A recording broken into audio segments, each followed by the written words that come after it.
Hey, welcome to Free Advice Friday. Looking forward to hanging out with you guys and answering some of your voiceover business and marketing questions again on a Friday afternoon. I wanted to kick off the show today talking about something that I've talked about in the past and I will continue to talk about in the future because it is something that continues to be overlooked in its importance to your success in voiceover marketing. And that is the follow-up. We are too afraid of the follow-up. And when you are afraid of the follow-up, you are going to cost yourself opportunities. It's that simple. You can't just send somebody an email one time and expect that that's going to be all that it takes. Now, are there unicorns out there? Of course there are unicorns out there. Sometimes you're going to get lucky. You're going to message the exact right person on the exact right day at the exact right time, and you're going to be the exact voice that they were looking for the project that they were just about to cast. That can happen. It's probably not going to be the reality for most of your marketing efforts. And so with that in mind, you've got to have a follow-up strategy in place. It is going to take more than one email. It's probably going to take more than 2 emails. Might even take more than 3 emails. Might even take more than 4 emails. In fact, it might take 25 emails before the first booking finally comes. So you've got to have a follow-up strategy. In all the coaching sessions that I do with voice actors throughout the week, this is one thing that comes up over and over and over again. And most voice actors are afraid of the follow-up because they are afraid that if they send too many emails, it's going to annoy the person, and then ultimately they're going to get blocked or spammed or whatever, and that's going to cost them opportunities. I think there are certain instances where that is a valid argument, but I would say in most cases, this is not the reality, or at least it's not the reality that I have seen in my business. So let me give you an example. I get marketed to on a daily basis from people who are selling me all kinds of stuff, or at least attempting to sell me all kinds of stuff. When those things that they are trying to sell me have zero relevance to my business, and they just keep emailing and emailing and emailing and emailing, I find that incredibly annoying. So if you are trying to sell me something that literally there is like no chance that I would ever use it. I don't know. You're trying to sell me a pipe fitter wrench, and I'm a voice actor, but because you heard me talk about plumbing in a YouTube video once, you assume I'm a plumber, so now you're trying to sell me a wrench. Like, it's this sort of stuff that gets on people's nerves. On the flip side, if you're reaching out to me with a service that is actually of value to me, if you're reaching out to me with a service that I would actually benefit from in some way, then I don't mind if you follow up. I'll give you a great example. I was on Donald Miller's email list for years. I read all of Donald Miller's books. I was on his email list for years. I didn't read the vast majority of the emails that Donald Miller sent to me, but I always kept on his list because I knew at some point there was going to be something that was going to be exactly what I was looking for. And I ultimately did end up signing up for one of his conferences and flying to Nashville and attending a weekend workshop. As long as they are allowing the emails to continue to drop in the inbox, then they are still interested. If they're not interested, they're going to tell you straight up, we're not interested. They're going to tell you straight up, please unsubscribe us. And that's going to be the end of it. And that's good too, because that's one less person that you're keeping up with who was never going to hire you in the first place. So stop measuring the success of your follow-up by whether or not they're replying or whether or not they're immediately hiring you. Start looking at the success of your follow-up as, are they continuing to allow me to follow up? If they are continuing to allow you to follow up, then they're still interested. And at some point, when the timing is right, when the right project comes along, they're going to need you. But if you're not sending those follow-ups, they're going to forget about you. If you're not sending those follow-ups, they're ultimately going to end up hiring the person who is sending the follow-ups. They're going to hire the person who is top of mind. I have said this so many times. some of you have been following me for a while, probably sick of me hearing about it, but I am not the best voice actor in the world. I'm okay with that. I can admit that. I'm not the best voice actor in the world. But sometimes the reason why I book the job is because I was the guy that they were thinking about at the time. Because I was the last one that they heard from. I was the one who followed up consistently. So while you're over here worrying that your follow-ups are making you look annoying, I'm here in front of you right now telling you your follow-ups make you look professional. Your follow-ups make you look committed. Your follow-ups make you look like you're taking this seriously. Your follow-ups make you look like you really want to work with this person. That's what your follow-ups are doing. Don't neglect the follow-up. I literally teach an entire masterclass on the art of the follow-up. If you go to VOpreneur.com, click on the store button, and here it is right here, the Follow-Up Academy Masterclass. Like, that is literally a 2-hour masterclass that is a deep dive into follow-up and why follow-up is so important. I can tell you right now, I would not book the vast majority of the work that I book if I wasn't consistently following up. You got to stop being afraid of the follow-up. You got to be willing to send that extra email. I shared an example. I taught my introductory email workshop earlier this week, and I'll be teaching another one on Tuesday. By the way, if you're interested, still time to sign up for that at VOpreneur.com. But in the introductory email workshop, I shared an example of 9 years. Okay, this is obviously on the extreme, but from the first initial email where I introduced myself to the email that finally led to the booking, there was 9 years in between where nothing happened. I was following up, every once in a while, the client and I would have a conversation. Maybe I submitted a couple of auditions for them along the way, or, I submitted a couple of quotes or something like that. But it was 9 years from the first email to the first booking. Now, that is obviously on the extreme side. But I can also share multiple examples where it's been 1 year, 2 years, 3 years of consistently following up in order to get the booking. Don't give up so easy. And remember, if you're targeting the right people, it's not annoying. If you're targeting production companies that you know are using voiceover, then you're sending the right email to the right person, and that is not annoying. If you were targeting production companies that have never used a voice actor in their entire life, or, maybe they do like aerial drone photography for corporate videos, but they don't actually hire voice actors, and you're following up with them consistently, yeah, that might be annoying because they don't need you. But if you're making sure that you're targeting the people who do need you, then it's not annoying. Success is in the follow-up, people. Success is in the follow-up. Write it down, put it on a Post-it note, stick it on your computer in front of you. Do not be afraid of the follow-up. Success is in the follow-up. Welcome, Graham, Nevin. Who else is here? Cindy, Dion, Annie, Brenda, Briscoe's here. Great to see you guys. Thank you for coming and hanging out as always on Free Advice Friday. I certainly appreciate it. Hit that like button, hit that subscribe button. You'll always get notified. I can tell you right now, there will not be Free Advice Friday next week because it's eVocation. I'm very excited to be a part of eVocation, very excited to be delivering the keynote for eVocation. If you haven't got your ticket for that one yet, there is still time, but it would be great to hang out with you. I'm actually doing the keynote, and then I'm doing a second session as well, which is all about how to become a VOpreneur. So definitely looking forward to that one. So my whole point in being here for Free Advice Friday is to answer your questions.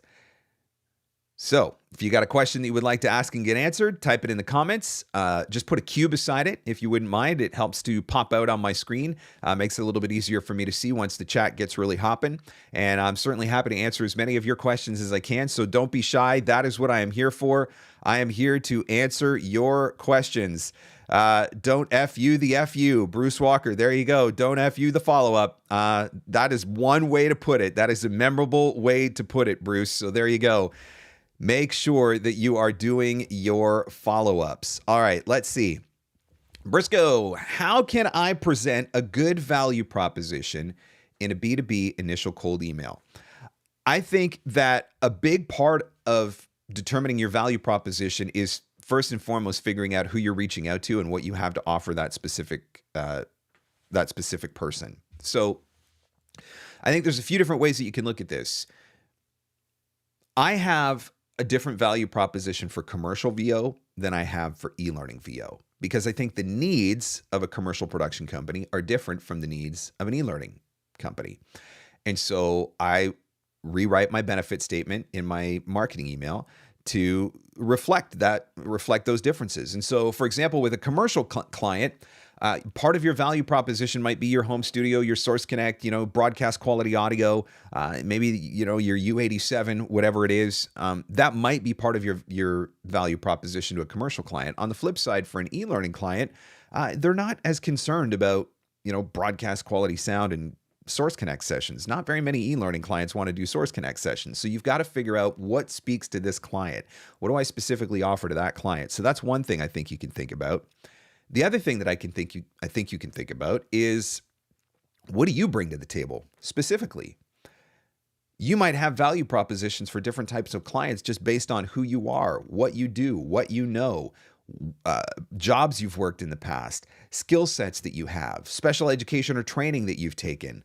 I've talked before about me doing narration for firefighter training videos, and my value proposition was that I was a firefighter. At the time that I booked that job, I was a firefighter, and so that's something that made me stand out. I've shared an example in the past of a client that I worked with. He's got like the epic ZZ Top beard, right? Like, look, this is not the epic ZZ Top beard. There's no Duck Dynasty happening here. But he had like the most epic, perfectly manicured, just brilliant ZZ Top looking beard. And we got talking about it in a session, and he was telling me about how the products that he uses for that beard. And I was like, have you ever reached out to them? And he reached out to them, and he became the voice of the brand. His value proposition was his beard. So think about that. What do you bring to the table? Maybe to a specific client, maybe to a specific genre, maybe to a specific sector. Maybe you've worked in finance your whole life and you bring that background. And so when you're reaching out to companies and the project is in a finance related field, you bring that background to the table. So think about that. Maybe you are, the greatest fly fisherman in the history of fly fishing. And when you see that audition for, a fly fishing retreat or a lure or a rod or whatever it is, you could talk about that because you bring that to the table. So I think, it's a broad answer to your question, Terry, but I think really it can vary on every single job just based on who you are and what makes you you and what makes you unique. Summer says, what is your response when someone asks for your rates as a reply to your initial cold outreach? I've been told to continue the conversation with questions or educate them on the rate guide. Yeah, so if somebody responds to my initial cold outreach and says, hey, we're interested, we like your demos, can you tell us a little bit more about your rates? My response is generally going to be that I provide custom quotes on a project-to-project basis in order to make sure that you are getting the most fair and accurate rate possible based on what we're working on. And so I always try to turn it around, make it look like it's about them. Now, there are some exceptions to the rule. If I'm reaching out to an e-learning company and the only thing that they do is e-learning, I do have a standard e-learning rate. So I'm able to respond to that email and say, here's what my e-learning rate is. If I reach out to a company and the only thing that they do is explainer videos, and I can see very clearly the only thing they do is explainer videos, then I might be able to say, okay, well, for an explainer video up to 90 seconds, the rate is this. For an explainer video up to 2 minutes, the rate is this. For a 2 to 3 minute, it's this. For a 3 to 5 minute, it's this. And so I can kind of break down. But if it's a company that does multiple things, maybe they do some commercial, maybe some corporate, maybe some training videos. In that case, I'm always going to say that I'm happy to provide a custom quote on a project-to-project basis. And I can even respond and say, and if there's any particular project that you have in mind right now, here are the things that I need to know. I need to know the length of the project. I need to know where it's going to be used, how long it's going to be used for. And a lot of voice actors are afraid to have those conversations. I blame pay to place for this, and maybe this isn't fair, but just stick with me for a moment. The pay-to-play mentality that has been built in voice actors is that we have to submit immediately. Like if that audition drops and you don't submit in the first 10 minutes, it's already too late.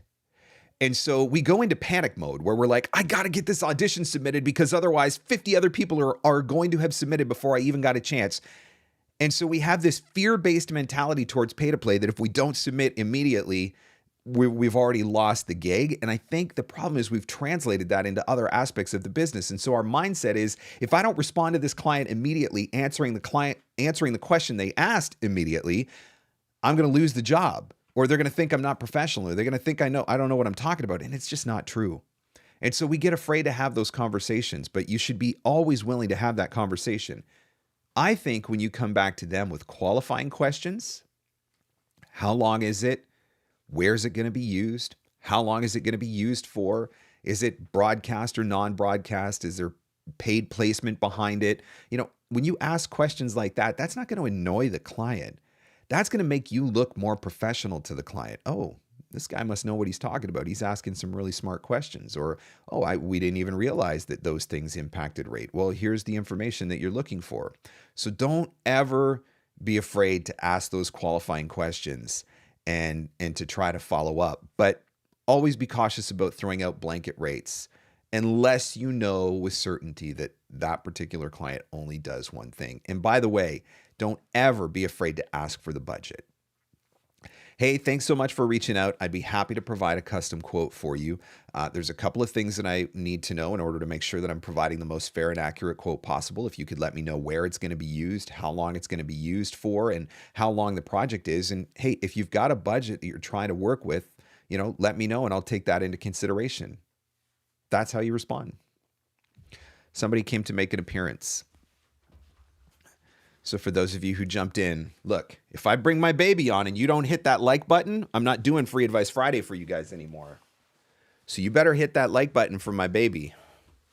Hey. Hi. Say hi. Oh, there's a big smile. Hey, there's a big smile. Yeah? What do you think? Oh, the big smiles. Hit the like button for my baby. Hey, hit that like button for my baby. Say, I'm Kinsley. Hey, little jelly bean. Hey. Those of you guys who showed up, see, you never know when the jelly bean is going to make an appearance on Free Advice Friday. So for those of you who showed up, there she is. Hey, you little drooly today. Hey. Hi. Are you going to say something? Hey, do you have something to say? No? You're just going to try to eat the microphone? Hey? Say, hit the like button. Hit the thumbs up. Give me a thumbs up. Yeah? What do you think? Are you ready for your nap now? Yeah? You're playing with Daddy's beard. She's got this fascination with Daddy's beard. It's because it's longer than it usually is. Oh. Ooh. You're kind of half smiling and half yawning, eh? All right, baby. You go have your nap. Mwah. The Boo is actually currently having her nap. Otherwise, we'd bring her on and she could say hi too, but she's already asleep. So yeah, she's actually at the point now where if she would start talking and hanging out with you guys, she would actually probably take over the show, probably start trying to answer all your questions, which actually might be kind of fun. Aisha, what are your thoughts on follow-up email communications with workshops led by casting directors, similar to potential client follow-ups case by case? When you're doing workshops, I think it's a little bit different. And I think that you've got to respect, sometimes they'll tell you straight up, like, look, don't email me, or it might be in the terms of service, or you might get told ahead, right? And so I always want to be cautious of that. I want to be respectful of that. Same thing at VO Atlanta, right? Like if you're going to VO Atlanta or One Voice or Mayvote, like agents are there to teach you. Casting directors are there to teach you. They're not there to get marketed to by you. And so I do think that there's a level of decorum that has to be brought into play. That being said, a quick and simple follow-up that says, thank you so much for the workshop, and I really appreciated this one particular thing that you said, and mention something specific. I don't think there's anything wrong with that, but I would not follow up a workshop with a pitch. If I follow up and say, thank you for the workshop, thank you for this particular tip, it was really impactful, or I know that's going to change the way that my reads are, or whatever, if they respond back, great. But I wouldn't go any further than that, personally, from a workshop scenario. Let's see. Again, if you guys have got a question that you'd like to ask and get answered, feel free to type it into the comments. Put a Q beside it if you can. It makes it a little bit easier for me to find it as the chat is rolling through. I look for that Q.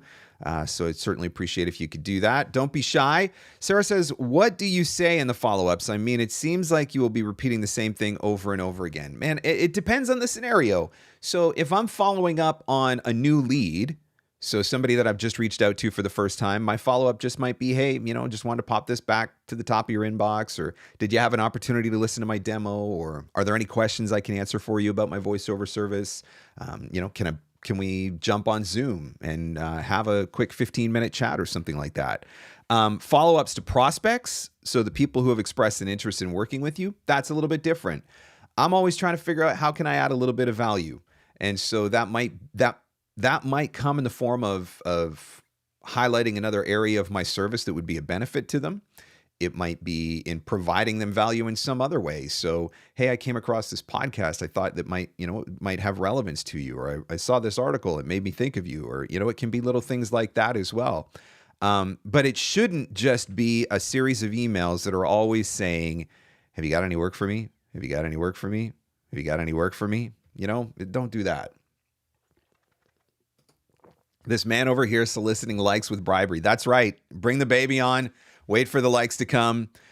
I know I'm going to see a massive uptick in the YouTube algorithm now. I should get at least 5 more views out of this video as a result of that. And so it totally makes it worth it in the end.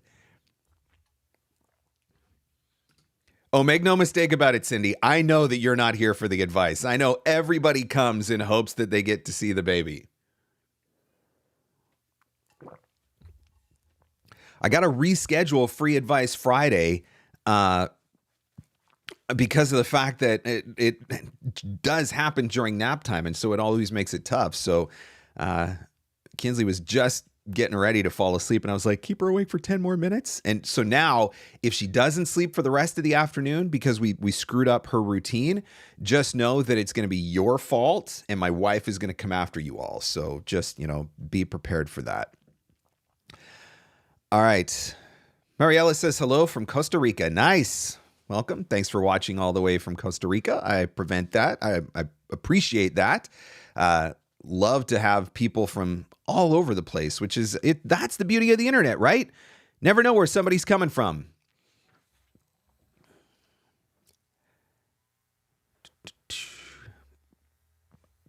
What can I answer for you guys? What other questions do you have?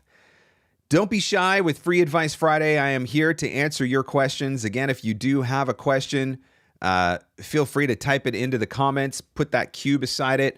Let me remind you about the new episode of the podcast, by the way, Business Lessons Learned. Jessica Matheson, some of you will recognize Jessica from behind the scenes at VO Atlanta. Maybe you've seen her on the Euro retreats as well. Jessica was in my mastermind a couple of years ago. She's a very successful voice actor doing some cool things in her business, but she's also a serial entrepreneur. She's ran a lot of different businesses in the past, and so it was fun to have a conversation with her, learn a little bit more about her story, all the different businesses that she started, how she found a way to monetize rage and destruction, which is a great story. You got to listen to the episode for that one. But definitely some lessons learned from a lifetime spent in business that will help you, apply and be better at running your business and being a better VOpreneur. So that new episode of the podcast, Lessons Learned from a Serial Entrepreneur with Jessica Matheson, that is available now. It's right here on the YouTube channel. You can watch the video. And of course, wherever you listen to podcasts, you can download the audio on all of the different podcast platforms. And it's available at VOpreneur.com as well. What's the safest way to share demos or bypass spam filters? Web page link, image only, as an attachment. This question will be debated until the end of time, and I don't know that there will ever be a universal agreement on it. I can tell you from my experience that I have had the best luck in directing people to my website. I think there's a couple of advantages to that as well. First of all, they can go to the website, they can listen to whatever demos they want, and they can download whatever demos they want. When they go to the website, they're also going to be able to find other information about me and my services, my business, that are not included in the initial email. And so I think that's a plus. And unsolicited attachments are, generally speaking, much more likely to trigger spam filters. So the research says. The other advantage, I think, is if they send me, or if I send them to the website and they reply back, hey, we listen to your demos, we love your stuff or whatever. Now I have the opportunity to say, if you would like to have one of my demos or a copy of my demos to keep on file, let me know. I'm happy to send them to you. And so now I have a follow-up opportunity, and they're going to be looking for my demos. So that makes it even better because now they know that they're coming, so they'll be watching for them. And so that if I do inadvertently end up in spam, they'll be able to find them. I will say, though, and I've talked about this before, I think it is essential that your demos are downloadable. Go to your website right now and look and see if your demos are downloadable. If you're using the Voice Sampler, great, you're good to go. Demos are downloadable on VoiceSam. If you're using some sort of third-party service, they may or may not be downloadable. I think they need to be downloadable, and I think it needs to be abundantly clear and obvious that they are downloadable. Like there should be a button or a link or something. Don't make me just try to right-click or whatever. If your demos aren't downloadable, it's entirely possible that you're missing out on some opportunities. So always make sure that your demos are downloadable. Frank says, how do you use AI tools in your everyday marketing? Let me tell you about the most recent hack. This is on the coaching side, but still. I have years, literally years worth of content that exists on YouTube, old blogs that are no longer online, but I have them saved, all the social media content that I've done. I mean, I've got years worth of Free Advice Friday videos. And a lot of the stuff in these Free Advice Friday videos it's actually evergreen advice, right? Marketing advice, business advice. There's certain things that are just evergreen. The advice is always good. And so one of the things that I've been playing around with, and this is something that I learned from another podcast that I was listening to, I downloaded the transcript from one of my old Free Advice Fridays. And then I was able to put that into ChatGPT, and I was able to say, from this transcript, can you pull out a series of posts for social media that you think would, be valuable? And it did. Now, I don't have time to go back and listen to every episode of Free Advice Friday. I do not have time to go back and watch every episode of Free Advice Friday. I do not have time to go back and read the transcript of every Free Advice Friday. But there's a lot of content there that's still good. And so to be able to have a service like ChatGPT that can, in a fraction of a second, read an entire Free Advice Friday transcript and then come up with 10 potential social media posts for me, man, that's amazing. That's a game changer for me.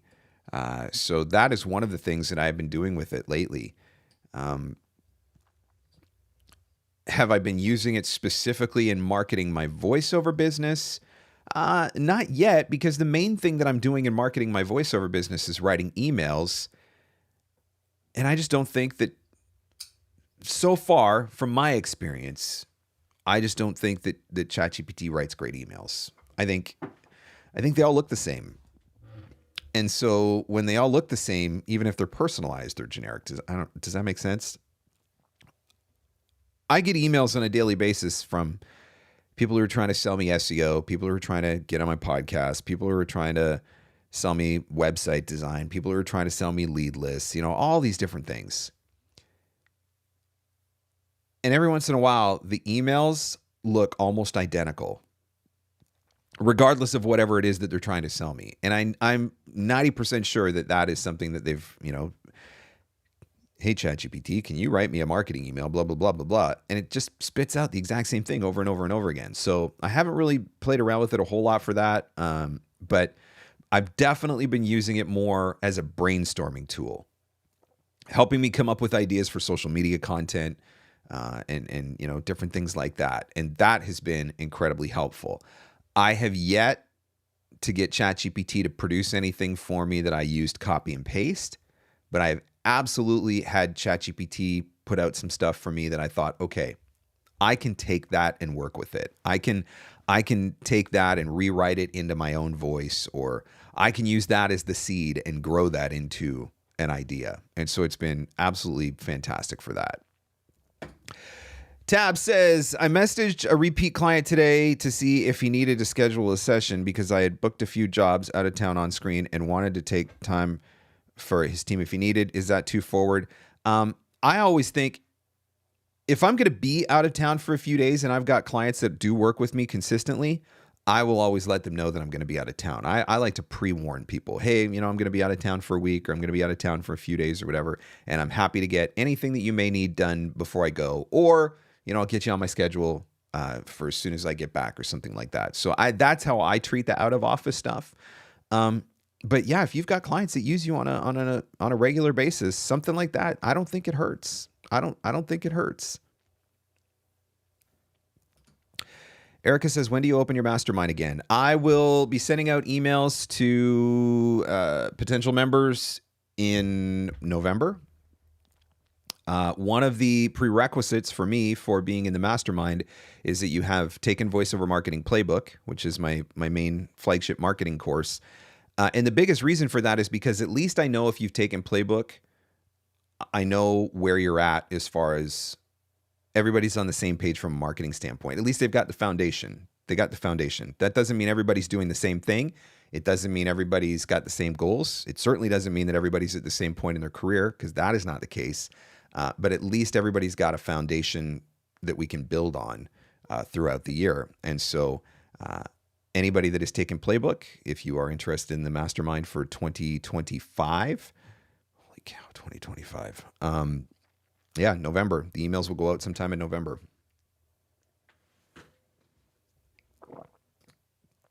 The podcast with Jessica was fascinating. Thank you, Bob. I appreciate that. Glad you enjoyed it. Let's see. What else? Again, guys, if you have a question, don't be afraid to type it in the comments. Put a Q beside it. Makes it easy for me to see. Tail, she told me, I've had a couple of people reply to my second email and say they were adding me to their list. Yay. So my queue is twofold. How do I follow up with them now every 6 months?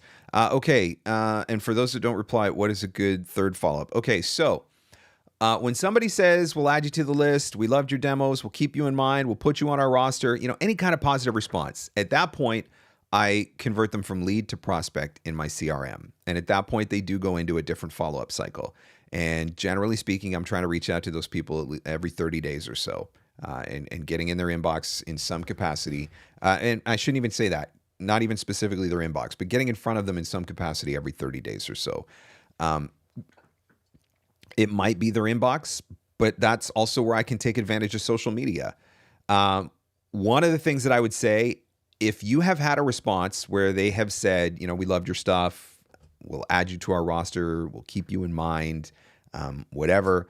I always like to respond to that email to outline a little bit more about my service. Hey, thank you so much for your consideration. I certainly appreciate it. I just wanted to let you know I'm always available for a free custom audition and quote.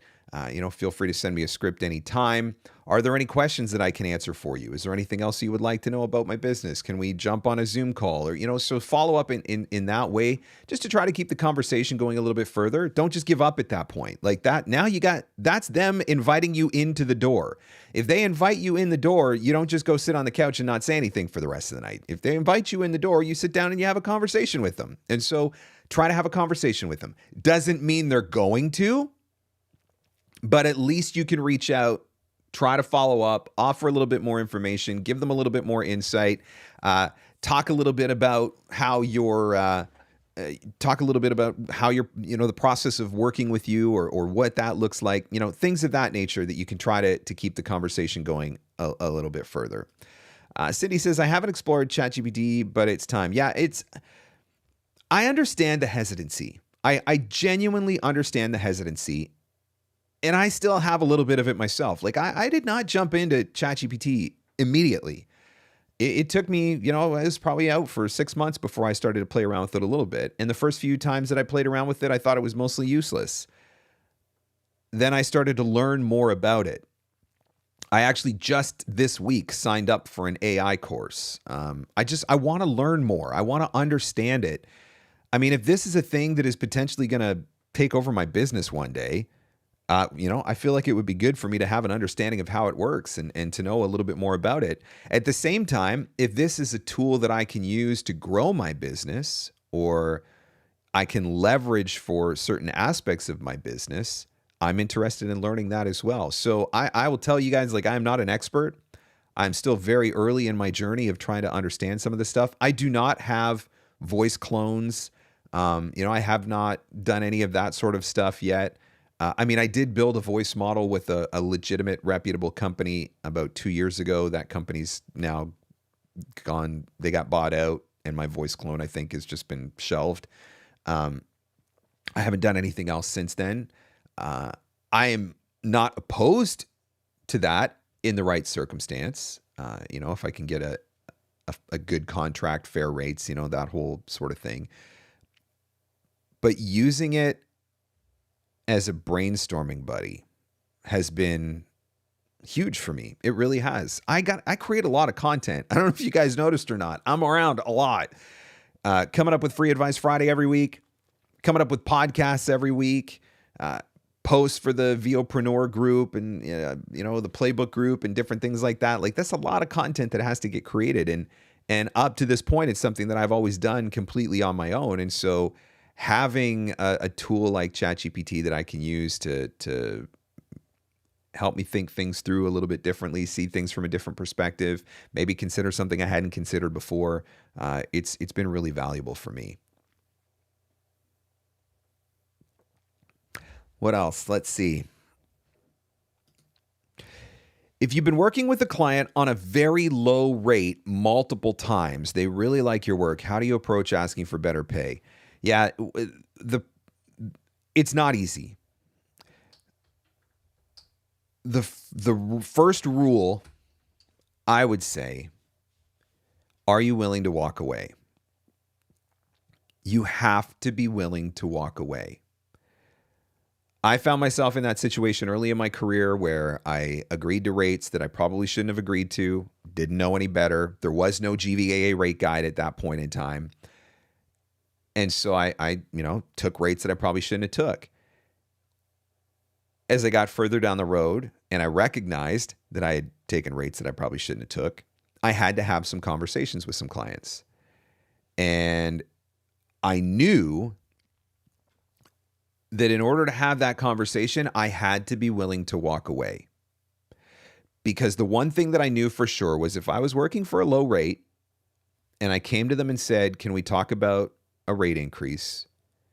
And they say no, and I say, okay, they now know that I'm willing to work for low rates and that I'm always going to be willing to work for low rates.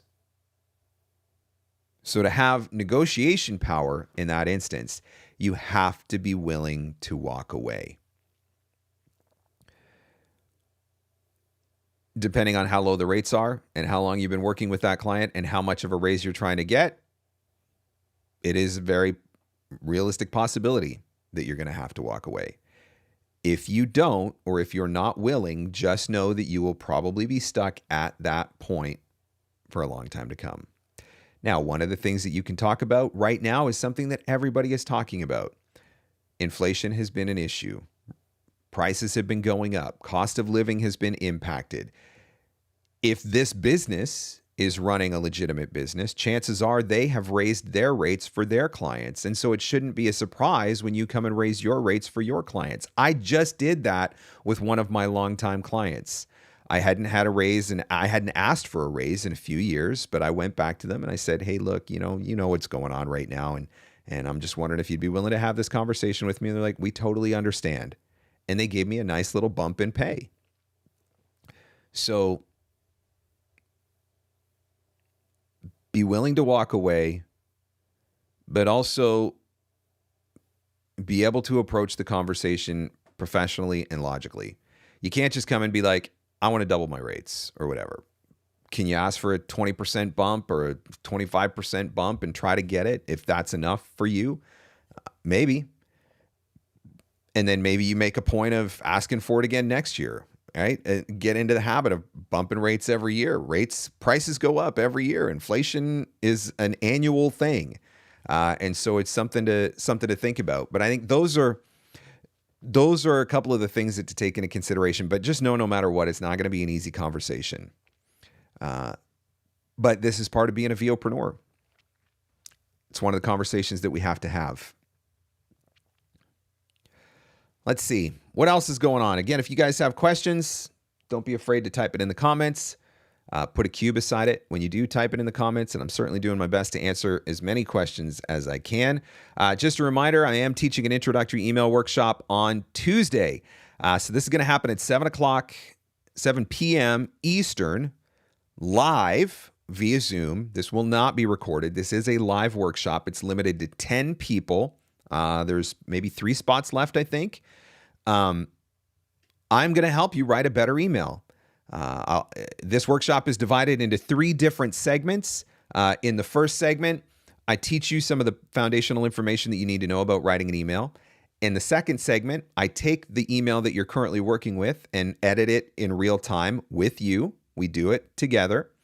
And then in the third segment, I give you a lead and the opportunity to write an email to that lead and then give you feedback on that email. So the goal is by the time we're done this workshop, you've got an introductory email template that you can send over and over and over again.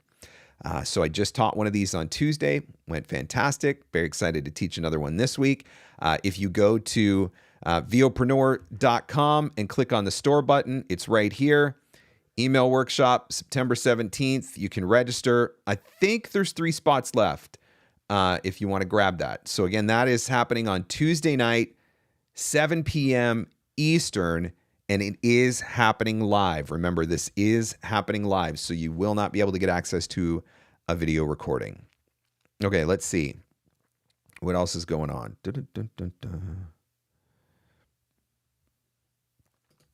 AI in and of itself is not bad and has tremendous technological potential. AI or synthetic tools in the wrong hands is bad. And I mean, that can be said for anything, right?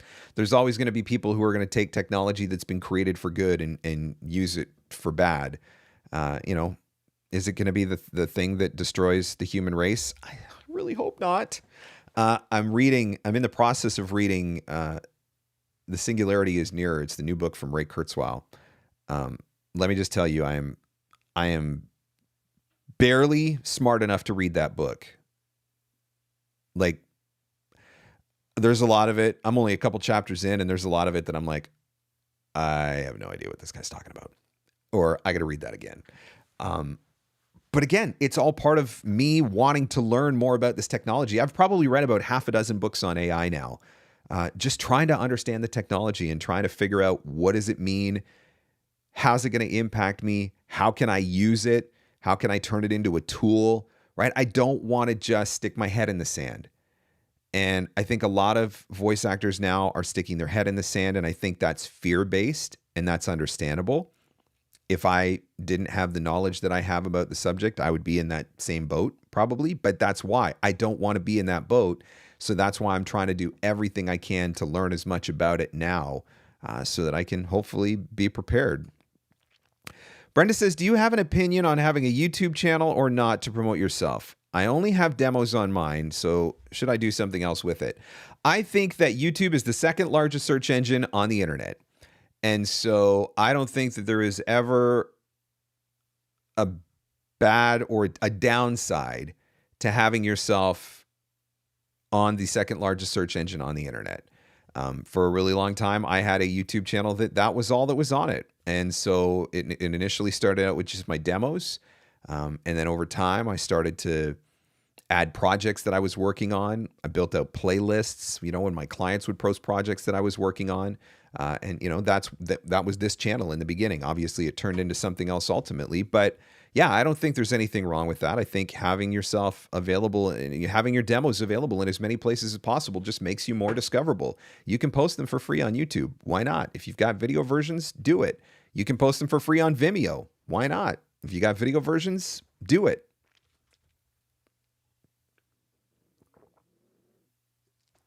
Let's see. What else?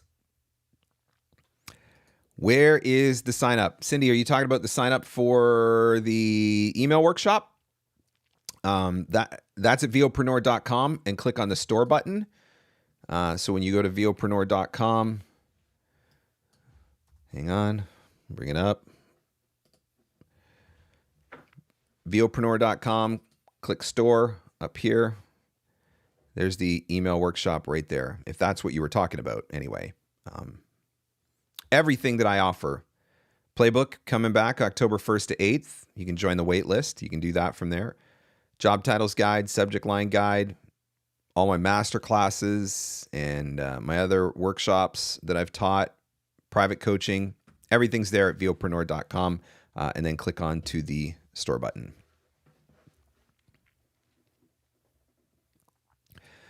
I've been using AI to assist in helping me make YouTube video titles and descriptions. I think some of the most important parts of making YouTube content is the thumbnail and title. I think the most important part of YouTube content is the thumbnail and the title. And if you are having success using AI to do some of those things, more power to you. That is actually one particular subject that I have done a lot of research on. I've listened to several different podcasts on the subject and watched some YouTube videos on the subject because I suck at coming up with titles. You'd think, being the marketing guy, that I could. If I was coming up with titles for somebody else's YouTube channel, probably wouldn't be a problem. Coming up with titles for my own, it's like, and I just am not great at it. So I have tried to use YouTube for some of that. I have not had a great deal of success with that. I will say, though, I have used AI to help me write show notes for the podcast, help me come up with key takeaways from the podcast and different things like that. And so AI has definitely been an asset in that regard.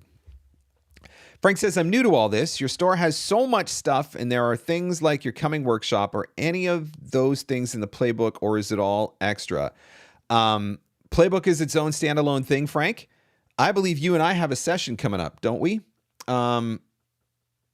We could talk about that. You got a 15-minute consult coming up with me.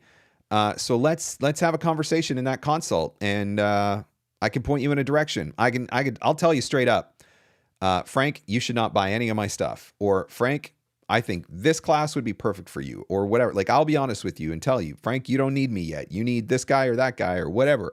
So if you want to hang on, don't buy anything. Don't spend any money yet, because I don't want you to buy the wrong thing or buy something you don't need or whatever.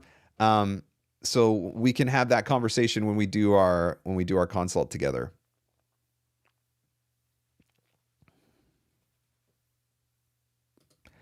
Ray's books are amazing. Heady prophetic. Yeah.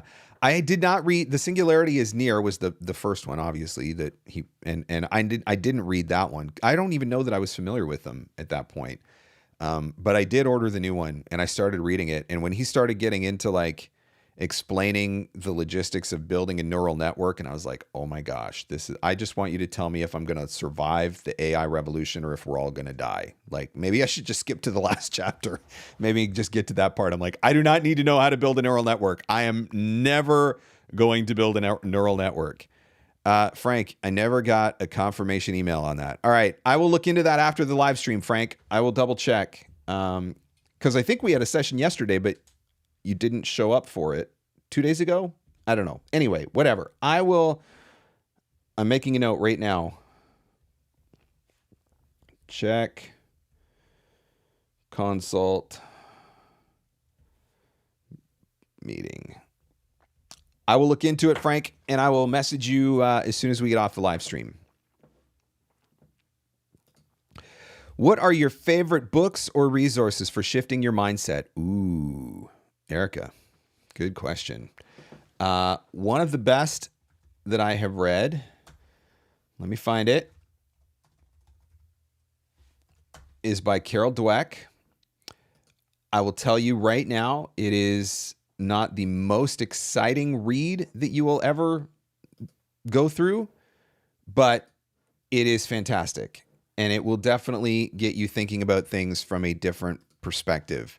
I actually had my mastermind read this one year together because I thought it was really good. It is called Mindset, The New Psychology of Success. So I just put that one in there. Here's another one. Hang on, I'm finding it.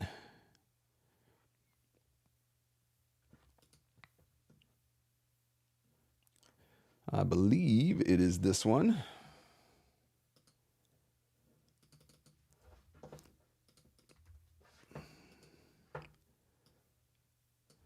As a Man Thinketh by James Allen. That was a really good one. And Napoleon Hill, Think and Grow Rich. You've probably heard that one mentioned in the past. It's a old book that a lot of people talk about. I thought it was fantastic. I learned a lot from that. I've actually read it more than once. I just really think that mindset plays such a huge role in all of this. And that's not not just in voiceover. It plays a huge role in your life. It plays a huge role in your business. It plays a huge role in how you market and how you approach marketing. It plays a huge role in how you come into the booth and what comes out of you when you go to deliver an audition. And so I think learning how to control what is going on up here is key. I'm a huge fan of Tony Robbins, and a lot of people I get made fun of for that every once in a while, and I quite frankly don't care. Tony Robbins I credit with a good portion of the success in my business. I credit with a good portion of my financial success, or whatever you want to call it. I have a retirement fund now that I never had before, and I credit Tony Robbins with that and Tony Robbins' teachings. So I've read a bunch of his books, listened to his podcasts, watched a lot of his videos. I've done the UPW conference, the UPW Unleash the Power Within event. Anything that you can do to get this under control, though, is so important. The mindset that you bring to all of this, it makes a difference. One of the things that I have learned over the years of coaching, like literally I've done thousands and thousands of coaching sessions over the years. And one of the most common topics that comes up is narrative. And I tell my wife every once in a while, I come out of sessions and I'm like, man, like I signed up to be a coach and I feel like I'm a therapist, and I am not qualified to be a therapist. But so many times that feels like that's where the sessions go. In some way, it turns into almost like a form of therapy. And so much of that has to do with narratives. It has to do with the language that we use. Oh, I have to send 10 marketing emails today. Or, man, I get to send 10 marketing emails today. One word, have versus get. Literally, you change one word and you change the emotion behind that statement, and it totally, completely changes the context. I have to send marketing emails today. Sounds like something that sucks. Like I'm asking you to go out and do the hardest thing in the entire face of the planet, versus I get to send marketing emails today, which is like An invitation to grow your business and make money.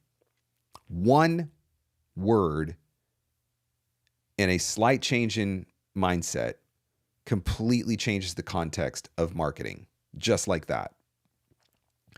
And so when you can learn those things and understand those tricks, and just to be clear, like it's something that I still work on daily, but I catch myself a lot quicker now. I catch myself when I'm in a negative narrative and I'm able to change that narrative, tell a different story, whatever, change my state.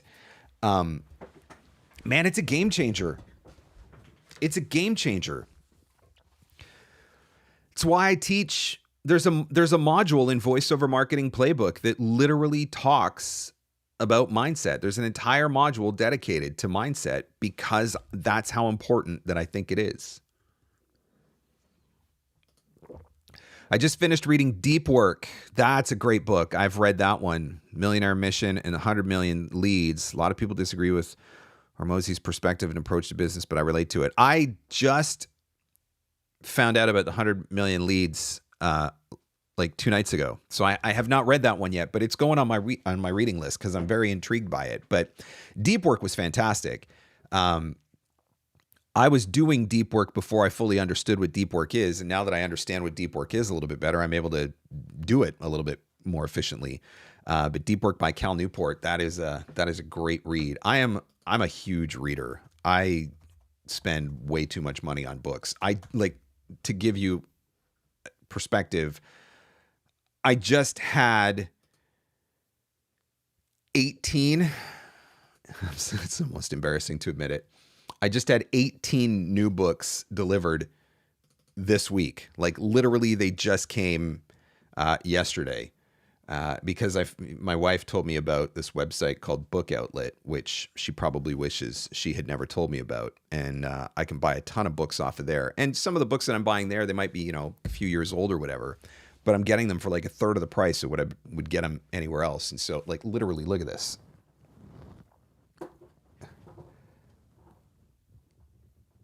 That's part of the stack of new books that just arrived this week.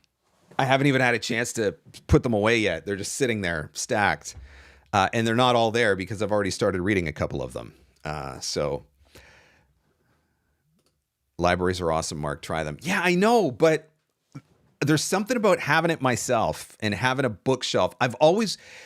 I dream, like in my dream home, if I'm ever able to get there, and I'm working on it, I want a library in my dream home. I want like wall to wall, floor to ceiling. I want the ladder on the rollers. Like I want the whole thing. And so that's what I'm building towards. I used Kindle for years. I have hundreds of books on Kindle because I lived in an apartment and I ran out of space. I just couldn't have any more physical books because I ran out of space in my apartment. And now that I've got a bookcase in my office, it's over there, big bookcase. Now that I've got that bookcase in my office, it's like my goal is like I got to fill it now. I got to fill it. And so I've started buying physical books again because I actually do prefer physical books over Kindle. So yeah, I got a little bit of a book problem. I mean, I don't consider it a problem, but I tell my kids the bucks are in the books. I've told my kids that for years. My 12-year-old is like the most insane reader. She's the only person I know that reads more than I do. And it's because ever since she was little, Daddy's always told her the bucks are in the books. The bucks are in the books. I'm like, if you want to learn how to do something, if you want to learn how to make money, if you need to figure out a new skill, whatever, it's in the books. You read the books and the rest will come. I built my business off of things I learned in books. I learned marketing from books. I learned social media from books. I learned finance from books. I'm learning stock trading from books. Like I've learned investment from books, like all these things. And it's all there on my library. The bucks are in the books. That's what I always say. All right. That was a fun little tangent. I could talk about books all day long. One of these days I'm going to do an episode. Maybe I'll make a video or something, just dedicate it to, some of the favorite books that I've been reading lately or whatever. It'll be fun. What time is it? 159. I guess, is there any questions that I missed? Let me just scroll back through here quickly and see if I missed anything. You should check out Mo Gadot's thoughts on AI, his book, Scary Smart. He has a great podcast as well. I've actually listened to a couple of interviews with him. And yeah, I don't know. It's like AI is either going to be the greatest thing that's ever happened to mankind, and we're going to start living life like the Jetsons, or it's going to turn into like the scariest science fiction movie that you could ever imagine, and this is the beginning of the end of all of us. And that is why, here's my final tip for you. When I do my prompting with ChatGPT, I am the most polite. I mean, I'm Canadian, so that comes naturally anyway. But in my prompting, I am like, please, thank you, great job. Like, I am so kind to the AI, because my theory is that in the event that we end up in the worst case scenario, nightmare, science fiction, outcome where AI kills us all, I figure I'll be one of the last to go, because at least in its early days, I was nice to it. And I said, please and thank you. So I will never tell off an AI or get angry with an AI or swear at the AI or make fun of the AI. I will always be kind to the AI, because I wanted to remember, that Marc Scott guy, he was all right. We'll let him live a little longer. We'll give him an extra year or two before we finally get rid of him. That's my hope anyway. So, I'll report back in a few decades or whatever and let you know how that worked out for me. But that's my final tip for prompting with AI. Always be polite to the AI. Oh my gosh. Check out the new episode of the podcast, guys. It's right here on the YouTube channel. Business lessons learned from a serial entrepreneur. Jessica Matheson tells some great stories, gives some great advice. You can check out her new book as well, Bite-Sized Business Tips. There's a link to that in the show notes. So it is right here on the YouTube channel, wherever fine podcasts are given away for free, or of course at VOpreneur.com. And if you're interested in the introductory email workshop, that workshop is coming up on Tuesday. A couple spots left. It's going to be live at 7 o'clock Eastern. Probably last about 2 hours, give or take. So if you are able, make plans to join me. VOpreneur.com, click on the store button, and you can register for that introductory email workshop. All right, everyone, I got to go get some things done, but it was good to spend some time with you. Again, there will not be Free Advice Friday next week because of eVocation, but hopefully I will see you at eVocation. Looking forward to delivering that keynote and spending some time with you guys, so that's going to be fun. You can get your tickets for that at vocationconference.com. All right, happy Friday the 13th. Hopefully this was good luck for you. Whatever you decide to do this weekend, have fun, stay safe, and as always, go find some leads.